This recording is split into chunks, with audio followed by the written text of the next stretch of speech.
Hello everyone, welcome है आपका इस वीडियो में। आज का हमारा क्वेश्चन है find the angle between the lines this and this. Okay, दो लाइंस गिवन है, इनके बीच का आपको एंगल पूछ रहा है। ओके, तो चलिए इसको सॉल्व करते हैं। सॉल्यूशन देखिए, इसको हम फर्स्ट लाइन कंसीडर करेंगे और ये हमारी सेकंड लाइन हो जाएगी। ओके, तो हम लिखेंगे given that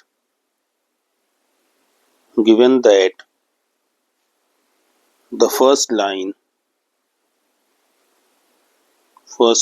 is x minus 3 upon minus 3, this is equal to y minus 1 upon 1 and this is equal to z minus 5 upon 5। Okay, अब यहाँ पे हम क्या करेंगे, इसके डायरेक्शन रेशियोज निकालेंगे। Okay, let a1 b1 c1 are the direction ratios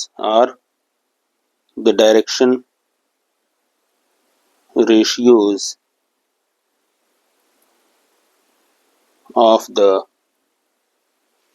above line, then देखिए direction ratio हमारा क्या होता है, ये हमारी इक्वेशन है कार्टेशियन फॉर्म में। तो ठीक है, ये हमारा डायरेक्शन रेशियो a1 हमारा क्या हो जाएगा, देखिए -3, b1 हमारा क्या हो जाएगा, this is equal to 1। Okay, and c1 this is equal 5। ये देखिए -3, 1 और 5, ये हमारे डायरेक्शन रेशियोज हो जाएंगे। ओके, अब इसी तरह हम जो सेकेंड लाइन गिवन है उसके बारे में, now given that the second line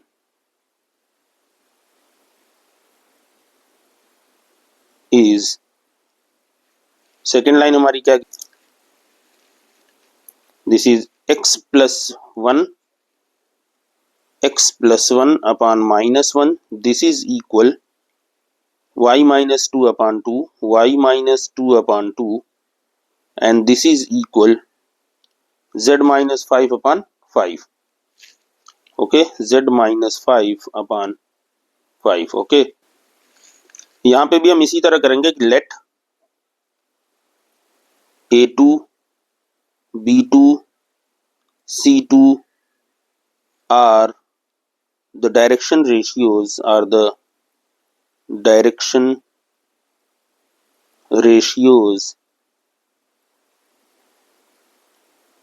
of the above line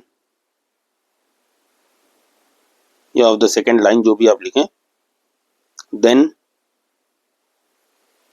देखिए यहां से a2 हमारा क्या होगा, this is -1, b2 this is equal 2 and c2 this is equal 5।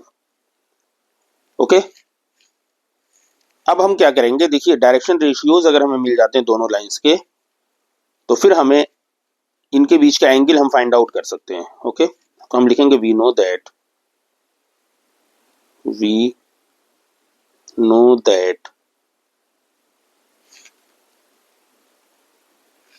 If a1 b1 c1, पूरी लैंग्वेज हम लिख दे रहे हैं, and a2 b2 c2 are the direction ratios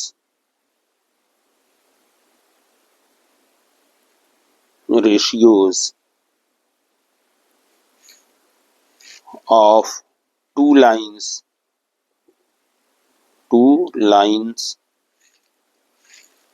okay, and theta is the angle, theta is the acute angle बल्कि लिख दें। ठीक है, acute angle between them या between the two lines। okay, between the lines लिख दें, between the lines। then cos theta हमारा क्या होगा इस केस में, cos थीटा हमारा फॉर्मूला क्या होता है, cos theta this is equal mod value, क्योंकि एक्यूट एंगल ले रहे हैं, पॉजिटिव वैल्यू हम लेंगे, this is a1 A2 plus B1 B2 plus C1 C2 divide by under root A1 square plus B1 square plus C1 square then under root A2 square plus B2 square plus C2 square, इसकी mod value. अब यहाँ पे देखिए A1 A2 A1 B1 C1 क्या है, -315। Okay,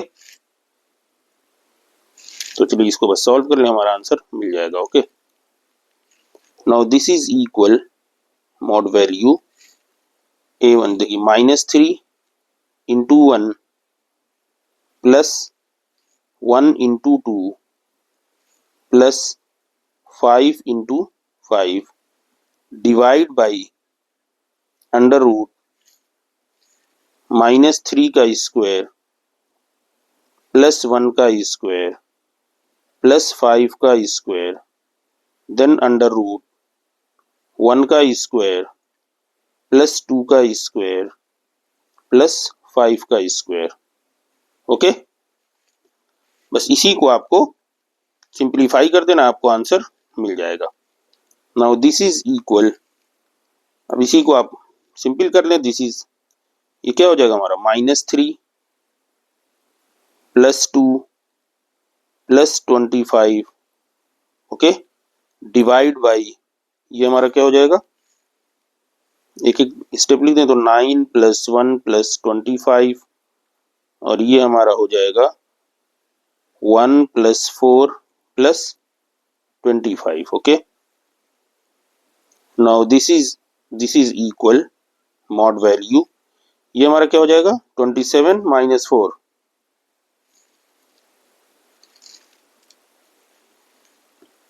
यहाँ पे देखिए ये हमारा जो है ये -1 है, सॉरी यहाँ पे ये -1 है। ओके, ये -1 है, ठीक, तो ये माइनस माइनस ये प्लस हो गया, तो आपको मिल गया ये total 30 divide by under root 35 then under root 30। Okay, now this is equal, अब इसको आप ऐसा करिए कि इसको भी अंडर रूट में ले लीजिए, तो ये मॉड वैल्यू खत्म कर दी, पॉजिटिव हो गया, कोई मसला नहीं। तो अगर आप इसको under root 30 into under root 30 लिख दें, 30 इंटू 30, ठीक है, तो सारा अंडर रूट में आपको लिख सकते हैं, दिस इज 35 इंटू 30। देखिए 30 को हमने 30 इंटू 30 लिख दिया अंडर रूट में, और ये हमारा दोनों अंडर रूट में है ही, तो ये इससे कैंसिल हो गया। ठीक है, देखिए 30 30 कैंसिल, और उसका 5 का टेबल पढ़े तो ये 6 टाइम, ये 7 टाइम।